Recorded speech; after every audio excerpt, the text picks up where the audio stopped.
एलेनर Lewis कावल ने Theodore Robert कावल को 24 नवंबर 1946 को बर्लिंगटन वर्मोंट के Elizabeth Lund Home for Unwed Mothers में जन्म दिया।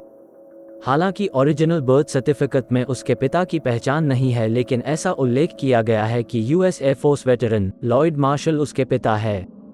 उसके वास्तविक पिता की पहचान कभी नहीं हुई है। लुईस ने जैक वर्थिंगटन से संबंध का दावा किया, जो एक वॉर वेटरन थे, जिसने कथित तौर पर गर्भवती होने के कुछ समय बाद ही उसे छोड़ दिया था। सेंसस रिकॉर्ड्स के अनुसार जब टेड का जन्म हुआ तो जैक वर्थिंगटन और लॉयड मार्शल नाम से जाने वाले कई पुरुष उस क्षेत्र में रहते थे। कुछ रिश्तेदारों ने संदेह व्यक्त किया कि लुईस के अपने पिता सैमुअल कावल टेड के बायोलॉजिकल पिता हो सकते हैं। 2020 की डॉक्यूमेंट्री क्रेजी नॉट इनसेन में साइकियाट्रिस्ट डोरथी ओटनाउ लुईस ने बताया कि उसने एक डीएनए टेस्ट आयोजित किया था जो साबित करता है कि टेड बंडी एक इंसेस्ट का नतीजा नहीं था। टेड के नाना सैमुअल और एलेना कावल ने उसके जीवन के पहले 3 वर्षों के लिए उसे फिलाडेल्फिया के घर में अपने बेटे के रूप में पाला। उन्होंने ऐसा उस समय बिना शादी के अविवाहित जन्मों से जुड़े सामाजिक कलंक से बचने के लिए किया। युवा टेड सहित सभी को यही बताया गया कि उसकी माँ उसकी बड़ी बहन है और उसके नाना नानी उसके माता पिता हैं। आखिर में टेड को सच्चाई पता चल गई, लेकिन उन परिस्थितियों के बारे में उसने अलग अलग बखान किया। उसने बायोग्राफर स्टीफन मशो और ह्यू एन्सवर्थ को बताया कि उसने अपना बर्थ सर्टिफिकेट खुद ढूंढ निकाला, जबकि अपनी गर्लफ्रेंड को बताया कि उसके कज़न ने उसे कमीना कहकर दिखाया था। बायोग्राफर और true crime writer Ann Rule के अनुसार, जो व्यक्तिगत रूप से उसे जानती थी, लिखती है कि टेड को 1969 तक इसके बारे में पता नहीं चला, जब तक उसे वर्मोंट में अपना असली बर्थ रिकॉर्ड नहीं मिला। टेड ने अपनी मां के खिलाफ आजीवन नाराजगी व्यक्त की कि उसने कभी नहीं बताया कि उसके असली पिता कौन थे और उसे यह बात खुद पता चला। शुरुआत से टेड में कभी कभी परेशान करने वाले व्यवहार दिखाई दिए थे। जूलिया, लुईस की छोटी बहन को याद है कि वो एक बार नींद से जागने के बाद खुद को चाकू से घिरा हुआ पाया था और बिस्तर के पास से 3 वर्षीय टेड मुस्कुरा रहा था। टेड के बचपन की पड़ोसी संदी होल्ट ने उसे एक बुली बताया और कहा उसे लोगों को खौफ में डालना पसंद था, उसे कंट्रोल में रहना पसंद था, उसे लोगों को दर्द, पीड़ा और भयभीत देखना पसंद था। अपने कुछ इंटरव्यूज में टेड ने अपने नाना नानी के लिए अपना प्यार जाहिर किया और रूल को बताया कि वो अपने नाना का सम्मान करीबी और एक दूसरे को समझते थे। हालांकि 1987 में उसने और परिवार के अन्य सदस्यों ने वकीलों को गवाही दी कि सैमुअल एक अत्याचारी और धमकाने वाला था जो अपनी पत्नी और कुत्ते को पीटा करता था। उसमें कट्टरता की सब भावनाएं थी, जैसे धार्मिक असहिष्णुता, नस्लवाद और ज़ेनोफोबिया। वो पड़ोस की बिल्लियों को उनकी पूंछ से घुमाकर फेंक देता था। ऐसी एक घटना में सैमुअल ने जूलिया को ज्यादा देर सोने के लिए सीढ़ियों से नीचे फेंक दिया था। वो अदृश्य मौजूदगी से जोर से बात करता और एक बार जब टेड के पितृत्व पर सवाल उठाया गया तो वो एक हिंसक क्रोध में फूट पड़ा।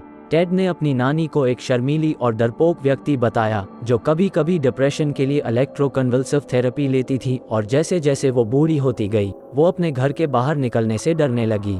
बाद की और जांचों में टेड के नाना नानी के इन विवरणों पर प्रश्न चिन्ह लगा है और कई सवाल उठे हैं। कुछ लोग सैमुअल कावल को एक अच्छे आदमी के रूप में याद करते हैं, भले ही वो थोड़े विचित्र हों। टेड के एक कज़न के अनुसार सैमुअल की नकारात्मक चरित्र चित्रण इस बात का स्पष्टीकरण देने के लिए काफ़ी है कि उनका पोता एक सीरियल किलर क्यों बन गया। लुईस की बहन ऑड्री ने कहा कि उनकी मां मानसिक रूप से बीमार नहीं थी, बल्कि अधिक वजन होने से स्ट्रोक के कारण वो घर के बाहर नहीं निकलती थी। 1950 में लुईस ने अपना सरनेम कावल से बदलकर नेल्सन कर लिया और परिवार के अन्य सदस्यों के आग्रह पर टेड के साथ फिलाडेल्फिया से अपने चचेरे भाई एलन और जेन स्कॉट के साथ टकोमा वॉशिंगटन में रहने के लिए चली गईं। 1951 में टकोमा के फर्स्ट मेथोडिस्ट चर्च में आयोजित एक एडल्ट सिंगल्स इवेंट में वो जॉनी कल्पेपर बंडी एक अस्पताल के रसोइया से मिली। उस साल बाद में जब उनकी शादी हुई तो जॉनी ने कानूनी तौर पर टेड को गोद ले लिया।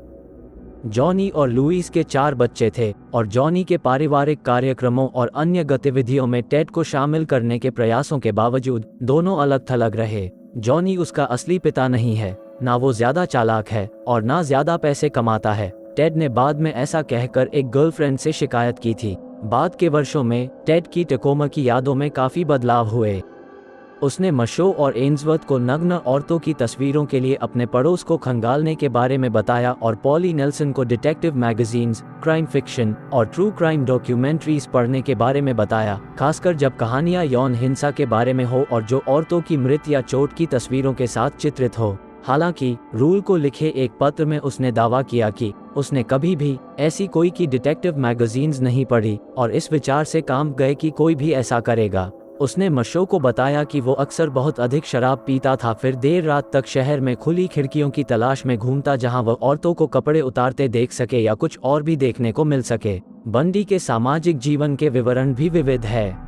मशो और एन्सवर्थ के साथ इंटरव्यू में उसका दावा था कि एक किशोर रूप में वो पारस्परिक संबंध समझने में असमर्थ था, इस वजह से उसने अकेले रहना चुना। बंडी ने कहा कि उसे दोस्त बनाने की सहज समझ नहीं थी। वो कहता है कि मुझे नहीं पता कि लोग किस कारण से दोस्त बनना चाहते हैं।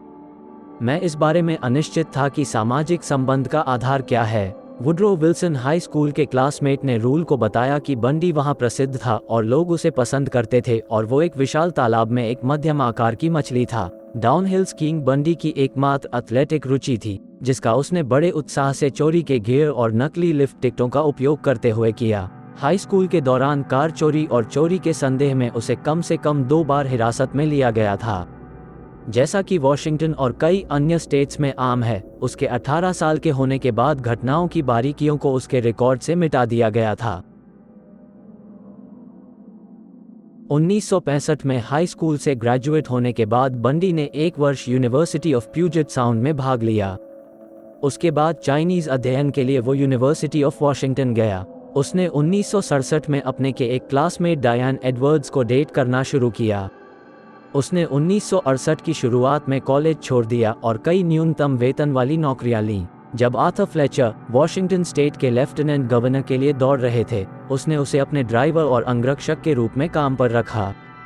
बंडी ने नेल्सन रॉकफेलर्स के प्रेसिडेंशियल कैंपेन के सियाटल ऑफिस में भी स्वेच्छा से काम किया। रॉकफेलर डेलीगेट के रूप में बंडी ने अगस्त में मायामी में 1968 के रिपब्लिकन नेशनल कन्वेंशन में भाग लिया। बंडी की इमेच्योरिटी और महत्वाकांक्षा की कमी से निराश होकर डायन ने जल्द ही अपने रिश्ते को छोड़ दिया और कैलिफोर्निया में अपने परिवार के घर के लिए रवाना हो गई। साइकियाट्रिस्ट डोरथी ओटनाउ लुइस के विचार से ये संकट शायद उसके विकास में महत्वपूर्ण चरण था। जुदाई से दुखी बंडी ने कोलोराडो और फिर आगे पूर्व की यात्रा की, आर्कांसो और फिलाडेल्फिया में रिश्तेदारों से मिले और टेम्पल यूनिवर्सिटी में एक सेमेस्टर के लिए इनरोलमेंट लिया। रूल ने कहा कि 1969 की शुरुआत में बंडी ने इस समय बर्लिंगटन बर्थ रिकॉर्ड्स ऑफिस का दौरा किया और अपने वास्तविक माता पिता के बारे में जाना। 1969 के शरद ऋतु तक बंडी वॉशिंगटन लौट आया। यहीं वो ऑगडेन यूटा की अविवाहित मां एलिजाबेथ क्लफर से मिले, जो UW स्कूल ऑफ मेडिसिन में बतौर सेक्रेटरी काम करती थी। बंडी लिटरेचर में उसे मैग एंडर्स, बेथ आर्चर या लिज कैंडल के नाम से भी जाना जाता है। उनका उतार चढ़ाव भरा रिश्ता 1976 में यूटा में उसके प्रारंभिक कैद के बाद भी जारी रहा। मॉली क्लफर 3 साल की थी जब बंडी ने उसकी मां को डेट करना शुरू किया। वो उसके जीवन में तब तक रहा जब तक वो 10 साल की नहीं हो गई, जब तक वो कैद नहीं हो गया। बंडी ने मॉली के लिए एक पिता की भूमिका निभाई। जब वो 7 साल की थी, तब से मॉली ने ऐसे उदाहरणों के बारे में लिखा जिसमें बंडी ने एक वयस्क के रूप में उसके साथ हिंसक या अनुचित यौन व्यवहार किया। उसने बताया कैसे बंडी ने उसे चेहरे पर मुक्का मारा, उसे जमीन पर पटका, उसे डुबाने की कोशिश की, उसे अश्लीलता और अनुचित तरीके से छुआ जिसे वो नाटक करते हुए एक दुर्घटना या एक खेल में गलती कहता था। बंडी 1970 के मध्य में यूनिवर्सिटी ऑफ वॉशिंगटन लौट आया। इस बार साइकोलॉजी को अपना मेजर लिया। उसने स्कूल में शानदार प्रदर्शन किया और अपने प्रोफेसरों का सम्मान अर्जित किया। उसने 1971 में सियाटल में सुसाइड हॉटलाइन क्राइसिस सेंटर में काम करना शुरू किया। वहां उसकी मुलाकात सियाटल के एक पूर्व पुलिस अधिकारी और महत्वाकांक्षी अपराध लेखक एन रूल से हुई और उसके साथ काम किया, जिसने आगे चलकर द स्ट्रेंजर बिसाइड मी लिखी, जो बंडी के महत्वपूर्ण बायोग्राफीज में से एक थी। उस समय बंडी के चरित्र में रूल को कुछ भी गलत नहीं लगा। उसने उसे दयालु, उत्सुक और भावुक के रूप में चित्रित किया। बंडी 1972 में यूनिवर्सिटी ऑफ वॉशिंगटन से अपनी डिग्री प्राप्त करने के बाद गवर्नर डैनियल जे एवंस के री-इलेक्शन कैंपेन में शामिल हो गए। उसने कॉलेज के छात्र होने का नाटक किया और एवंस के प्रतिद्वंद्वी पूर्व गवर्नर एल्बर्ट रोजेलिनी का पीछा किया, जबकि बाद में एवंस इस टीम के अध्ययन के लिए उनके कैंपेन स्पीचेस को रिकॉर्ड किया। एवंस द्वारा बंडी को Seattle crime prevention advisory committee में एक पद दिया गया। एवंस के वॉशिंगटन स्टेट रिपब्लिकन पार्टी के चेयरमैन के रूप में फिर से चुनाव जीतने के बाद बंडी को रॉस डेविस के असिस्टेंट के रूप में नियुक्त किया गया। डेविस ने बंडी की प्रशंसा की, जिसने उसे चतुर, आक्रामक और सिस्टम में विश्वास करने वाला बताया। एवंस, डेविस और यूडब्ल्यू साइकोलॉजी के कई प्रोफेसरों की सिफारिश के बल पर बंडी को सबका LSAT रिजल्ट होने के बावजूद 1973 की शुरुआत में अप्स और यूनिवर्सिटी ऑफ यूटा के लॉ स्कूल में भर्ती कराया गया। बंडी ने रिपब्लिकन पार्टी की ओर से 1973 की गर्मियों में कैलिफोर्निया की यात्रा के दौरान डायन के साथ अपने संपर्क को फिर से शुरू किया। वो उसके एक जिम्मेदार और प्रोफेशनल विकास पर चकित थी, जो अपने राजनीतिक करियर के कगार पर थी। दोनों औरतें एक दूसरे से अनजान थीं और बंडी ने क्लर्फर को डेट करना जारी रखा। उसने 1973 के सर्दी में UPS लॉ स्कूल में दाखिला लिया और डायन से संबंध जारी रखा, जो उससे मिलने के लिए कई बार सियाटल गई। जब वे शादी करने के बारे में बात कर रहे थे तो उसने डेविस को उसे अपनी मंगेतर के रूप में मिलवाया। जनवरी 1974 में बंडी ने डायन के साथ अचानक सभी संपर्क तोड़ दिए। उसके फ़ोन कॉल और लेटर वापस नहीं आए। 1 महीने के बाद फ़ोन करने पर उसने जानना चाहा कि आखिरकार क्यों उसने बिना कोई कारण बताए रिश्ते को एक तरफा ख़त्म किया। एक सपाट, शांत स्वर में उसने उत्तर दिया, डायन, मुझे नहीं पता कि तुम्हारा क्या मतलब है, और उसने फ़ोन काट दिया। वो फिर हमेशा के लिए उसके जीवन से गायब हो गया। डायन इस निष्कर्ष पर पहुंची कि बंडी ने 1968 में शुरू हुए ब्रेकअप के प्रतिशोध के रूप में पहले से ही पूरी तरह से डेटिंग और अस्वीकृति की योजना बनाई थी।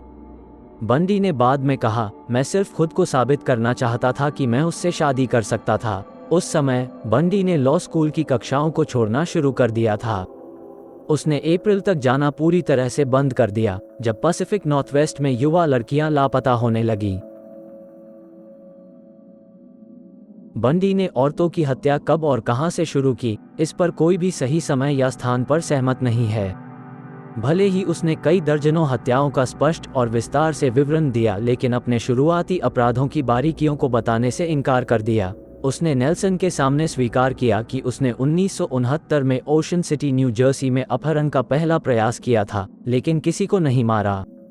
कुछ समय बाद उसने वास्तव में सियाटल से शुरुआत की। साइकोथेरेपिस्ट आर्ट नॉर्मन के अनुसार उसने 1969 में फिलाडेल्फिया की फैमिली ट्रिप के दौरान अटलांटिक सिटी में 2 औरतों की हत्या करना स्वीकार किया। आगे विस्तार में बताने से इनकार करने के बावजूद बंडी ने होमिसाइड इन्वेस्टिगेटर रॉबर्ट डी कैपल को बताया कि उसने 1972 में सियाटल में एक औरत को और 1973 में टिमवाटर के पास एक हिचहाइकर मार डाला था। रूल और कैपल के अनुसार शायद जब वह किशोर था तब से उसने हत्या शुरू कर दी होगी। उसकी सबसे शुरुआती डॉक्यूमेंटेड हत्याएं 1974 में हुई थीं, जब वो 27 वर्ष का था। उसके अनुसार DNA प्रोफाइलिंग से पहले के दिनों में तब तक उसने क्राइम साइट पर हत्याओं की कम से कम फोरेंसिक एविडेंस छोड़ने के अपने कौशल को पूरा कर लिया था। 4 जनवरी 1974 को, उस समय के आसपास जब उसने डायन के साथ अपने रिश्ते को समाप्त कर दिया था, ठीक आधी रात के बाद बंडी ने 18 वर्ष की कैरन स्पार्क्स, एक डांसर और यूनिवर्सिटी ऑफ वॉशिंगटन की स्टूडेंट, के बेसमेंट अपार्टमेंट में प्रवेश किया।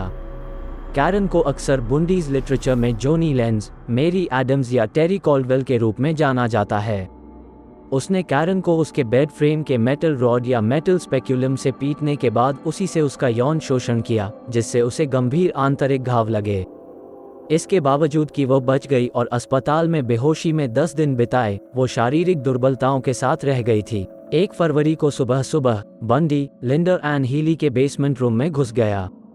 लिंडर एक UW अंडरग्रेजुएट थी जो स्कीयर्स के लिए सुबह को रेडियो वेदर रिपोर्ट्स देती थी। वो उसे पीटकर बेहोशी की हालत में ब्लू ट्राउजर्स, व्हाइट टॉप और जूते पहनाकर अपने साथ ले गया। 1974 के पहले के 6 महीनों के दौरान कॉलेज की कई छात्राएं लगभग 1 प्रति माह की दर से गायब हो रही थी। सियाटल के साउथवेस्ट में 60 मील की दूरी पर ओलंपिया में दी एवरग्रीन स्टेट कॉलेज की एक 19 वर्षीय छात्रा डोना गेल मैनसन ने 12 मार्च को कैंपस में एक जैज कॉन्सर्ट में भाग लेने के लिए अपने डॉर्म से निकली थी, लेकिन फिर कभी नहीं दिखाई दी।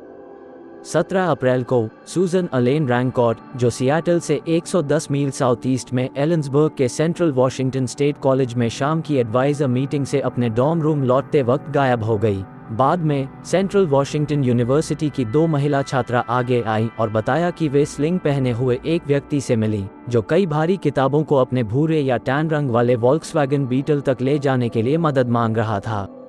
पहली बार उसे रैंकॉट के लापता होने के 3 रात पहले देखा था, दूसरी बार रैंकॉट के लापता होने के दिन देखा था।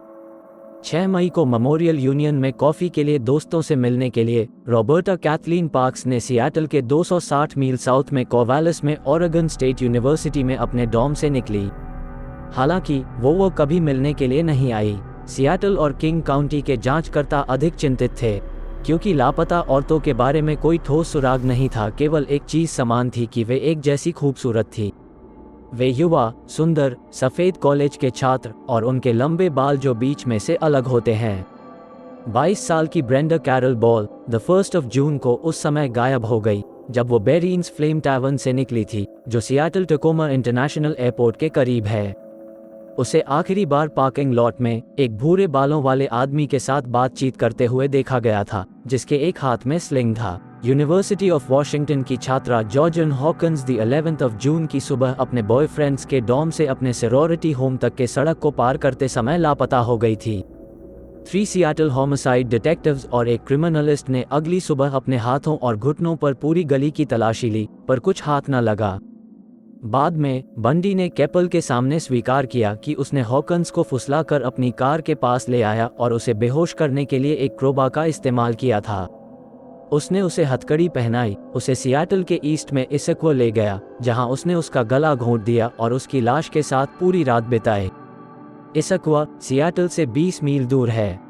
अगली सुबह वो यूडब्ल्यू की गली में वापस गया और एक महत्वपूर्ण अपराध स्थल की जांच के बीच हॉकिंस के झुमके और उसके एक जूते को पास के पार्किंग लॉट से उठा लाया, जहां उसने वो रखा था और जिस पर किसी का ध्यान नहीं गया था। केपल के अनुसार यह एक निर्लज कारनामा था जो आज भी पुलिस को अचरज में डालता है। बंडी ने हॉकिंस के शरीर के साथ 3 बार और अकल्पनीय कार्य किया। हॉकिंस के लापता होने की खबर को प्रचारित किए जाने के बाद कई विटनेसेस ने बताया कि वो जिस रात गायब हुई, उन्होंने पास के एक डॉर्म के पीछे गली में एक आदमी को देखा था। उसके पैरों में प्लास्टर और वो बैसाखी पकड़े था और वो ब्रीफकेस संभालने की कोशिश कर रहा था। एक औरत के अनुसार उस व्यक्ति ने उसे अपने हल्के भूरे रंग के वॉल्क्सवैगन बीटल तक जाने में सहायता करने के लिए पूछा था। ओलंपिया में, जहां वो उस समय Seattle crime prevention advisory commission के असिस्टेंट डायरेक्टर के रूप में काम करता था, बंडी ने औरतों के लिए बलात्कार की रोकथाम पर एक पुस्तिका लिखी। बाद में उसने औरतों के लापता होने की जांच में लगे स्टेट गवर्नमेंट के organisation department of emergency services के लिए काम किया। डे में उसकी मुलाकात कैरल एन बून से हुई और उसे डेट किया, जो 2 बार तलाकशुदा और 2 बच्चों की मां थी, जो 6 साल बाद उसके जीवन के अंतिम चरण में एक महत्वपूर्ण भूमिका निभाएंगी। कैरन और 6 लापता औरतों पर जघन्य हमले की छपी खबरों ने ओरेगन और वॉशिंगटन की अखबारों और टेलीविजन में सनसनी फैला दी। लोग और अधिक भयभीत हो गए और युवा औरतों के हिचहाइकिंग की दर में काफ़ी कमी आई। लॉ एनफोर्समेंट अधिकारी बढ़ते दबाव में थे, लेकिन ठोस सबूत की कमी के कारण वे बहुत बाधित हुए। पुलिस ने मीडिया को कुछ भी बताने से इनकार कर दिया, इस डर से कि कहीं कम जानकारी की वजह से उनकी जांच खतरे में पड़ जाए। पीड़ितों के बीच अतिरिक्त समानताओं में ये तथ्य शामिल था कि वे हमेशा रात में गायब हो जाते थे, अक्सर एक्टिव कंस्ट्रक्शन साइट्स के करीब और मिड टर्म या फाइनल एग्जाम्स के 1 वीक के अंदर। सभी पीड़ितों को आखिरी बार स्लैक्स या ब्लू जीन्स पहने देखा गया था और कई वारदात वाली जगह में एक आदमी को ब्राउन या टैन वाले वॉल्क्सवैगन बीटल में कास्ट या स्लिंग पहने हुए देखा गया था। ओरेगन और वॉशिंगटन में हत्याएं 14 जुलाई को चरमोत्कर्ष पर पहुंची जब इसक्वा में लेक सैममिश स्टेट पार्क में एक व्यस्त समुद्र तट से दिन के उजाले में 2 औरतों का अपहरण कर लिया गया। एक खूबसूरत और आकर्षक युवक जिसके बाएं हाथ में स्लिंग था और जो हल्के एक्सेंट के साथ बोल रहा था, शायद कनेडियन या ब्रिटिश 5 औरतों द्वारा देखा गया था। उसने खुद को टेड बताया और अपने टैन या ब्रॉन्ज वॉल्क्सवैगन बीटल से सेलबोट उतारने की सहायता मांगी। 4 ने मना कर दिया और उनमें से एक उसकी कार तक गई, पर जब उसने महसूस किया कि कार में सेलबोट नहीं है तो वो वहां से भाग गई। 3 और गवाहों ने उसे किंग काउंटी जुवेनाइल कोर्ट में 23 वर्षीय प्रोबेशन केस वर्कर जैनिस एनीऑट से संपर्क करते हुए देखा और उसे उसके साथ समुद्र तट से जाते देखा। एक कंप्यूटर प्रोग्रामर बनने के लिए अध्ययन कर रही 19 वर्षीय डेनिस मैरी नासलैंड रेस्टरूम जाने के लिए पिकनिक से उठी और फिर कभी वापस नहीं आई। ये पहले हादसे के करीब 4 घंटे बाद हुआ और तब भी जीवित था जब बंडी नासलैंड के साथ लौटा, ऐसा उसने विलियम हैगमायर और स्टीफन मशो को बताया था और उसने दूसरे को पहले की हत्या करते देखने के लिए मजबूर किया। हालांकि बाद में बंडी ने अपनी मौत से एक दिन पहले लुइस के साथ एक इंटरव्यू में इस पर असहमति जताई। आखिरकार जब किंग काउंटी पुलिस को उनके संदिग्ध और उसके वाहन का पूरा विवरण मिल गया तो उन्होंने सियाटल क्षेत्र के चारों ओर फ्लायर्स बांटे। रीजनल न्यूज़पेपर्स और लोकल टेलीविजन स्टेशन दोनों में एक कॉम्पोजाइट स्केच दिखाया गया। प्रोफाइल स्केच और का सभी को क्लर्फर रूल, एक डे एम्प्लॉय और एक यूडब्ल्यू के साइकोलॉजी प्रोफेसर ने पहचान लिया और बंडी को एक संभावित संदिग्ध बताया। हालांकि डिटेक्टिव्स जिन्हें हर रोज 200 टिप्स मिल रहे थे ने सोचा कि एक पढ़ा लिखा लॉ स्टूडेंट बिना किसी वयस्क आपराधिक रिकॉर्ड के अपराधी नहीं हो सकता है। ऑट और नासलैंड के कंकाल अवशेष 6 सितंबर को 2 ग्राउस हंटर्स को इसक्वा में एक सर्विस रोड के करीब सैमामश स्टेट पार्क के 2 मील पूर्व में मिले। बाद में बंडी ने बताया कि उस जगह पर मिले अतिरिक्त फीमर और वर्टेब्रे वास्तव में हॉकन्स के ही है। इसक्वा के पूर्व में टेलर माउंटेन पर जहां बंडी अक्सर जाया करता था, ग्रीन रिवर कम्युनिटी कॉलेज के फॉरेस्ट्री स्टूडेंट्स को 6 महीने बाद हीली, रैनकॉट, पार्क्स और बॉल की खोपड़ी और मैंडेबल्स मिले। मैनसन के अवशेष कभी नहीं मिले।